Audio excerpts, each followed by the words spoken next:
नमस्कार भगिनींनो, स्वागत आहे तुमचं आमच्या केटी प्रिपरेशन या यूट्यूब प्लॅटफॉर्मवर।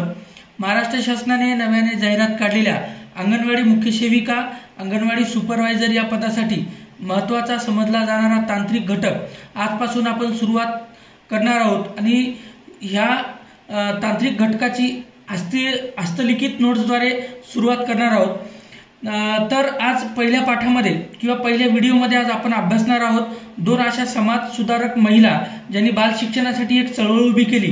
त्यापैकी आहेत पहिल्या प्रथम बालग्राम विकास केंद्राच्या प्रणेत्या ताराबाई मोडक आणि दुसऱ्या आहेत अनुताई वाघ यांच्याबद्दल आपण आता पाहू। ताराबाई मोडक यांच्याबद्दल माहिती। ताराबाई मोडक म्हटलं का बालग्राम विकास केंद्राच्या प्रणेत्या, हा महत्त्वाचा मुद्दा आहे। ग्राम विकास केंद्राच्या प्रणेत्या, तर त्यांनी मुलीवर चांगले संस्कार व्हावे या दृष्टिकोनातून बालमंदिराची स्थापना केली। त्यानंतर नूतन बाल शिक्षण संघाची स्थापना केली।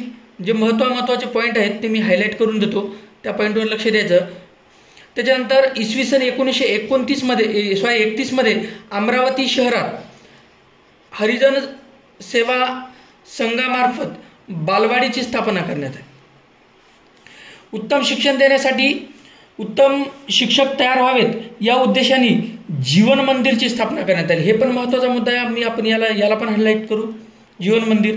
त्याच्यानंतर ताराबाईंनी 1933 पासून शिक्षण पत्रिका काढण्यास सुरुवात केली। कधीपासून तुम्हाला परीक्षेला प्रश्न येऊ शकतो की 1933 पासून ताराबाई यांनी शिक्षण पत्रिका काढण्यास सुरुवात केली। हे 1933 पण महत्त्वाचं आहे आणि हे शिक्षण पत्रिका पण महत्त्वाचं आहे त्या उद्देशाने, ठीक आहे। त्याच्यानंतर इसवी सन 1945 ते 1957 या कार्यकाळामध्ये ग्रामबाल शिक्षणाचे कार्य त्यांनी बोर्डो येथे सुरू केले।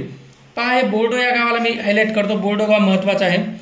त्याच्यानंतर ताराबाई मोडक यांच्याकडून प्रेरणा घेऊन सामाजिक कार्यकर्ता अनुताई वाघ यांनी सुद्धा या सामाजिक सेवेची सुरुवात केली। तर आता अनुताई वाघबद्दल आपण पुढे पाहणारच आहोत, तिथं हायलाइट करायची काही गरज नाही।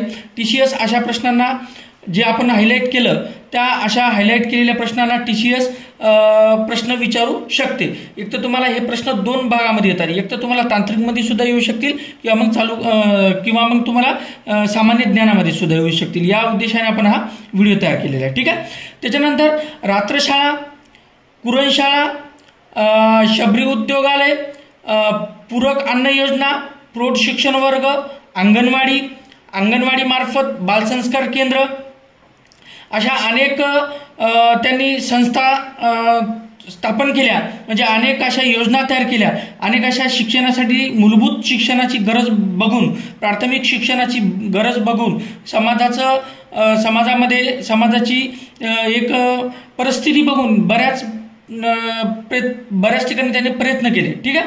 त्यांनी गावखेड्यात, आदिवासी बहुबल, अतिदुर्गम भागात गरोदर माता, म्हणजे ज्या गरोदर माता आहेत, शाळा बाह्य पूर्व मुले म्हणजे जे शाळेत गेले नाहीत, त्यानंतर त्यांच्या संगोपनाची जी जबाबदारी घेतली गेली, अनेक शासकीय उपक्रम, कुपोषण निर्मूलन। हे बघा, कुपोषण निर्मूलन हे मी याला हायलाइट करतो, अत्यंत महत्त्वाचा मुद्दा आहे। तुम्हाला आपल्याला कुपोषण निर्मूलनावर आपल्याला एक महत्त्वाचा चॅप्टर घ्यायचाच आहे, कारण अंगणवाडी आली किंवा महिला व बाल विकास आलं म्हणजे तिथं कुपोषण निर्मूलन आलंच। त्याच्यामध्ये कुपोषणासाठी, बालकासाठी, मातेसाठी, गरोदर मातेसाठी कुपोषण निर्मूलनासाठी काय काय प्रयत्न करायचे याच्यासाठी शासन मोठ्या प्रमाणामध्ये।